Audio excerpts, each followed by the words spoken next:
ఏమండి ఏంటి మీ దృష్టిలా కన్న తల్లి ఎక్కువనా కట్టుకున్న భార్య ఎక్కువనా? కన్న తల్లి ఎక్కువ. అదే ఎందుకని? ఎందుకంటే కన్న తల్లి గురించి ప్రత్యేకంగా చెప్పాల్సిన అవసరం లేదు. కరెక్టేనండి, కానీ భార్య కూడా కన్న తల్లితో సమానమేనండి. ఏంటి?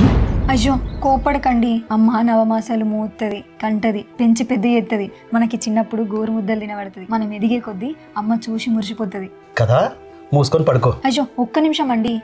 ఏంటి? భార్య కూడా అంతేనండి. నిన్ను మోయకపోవచ్చు, కానీ నీ వంశాన్ని మోస్తుంది కదా.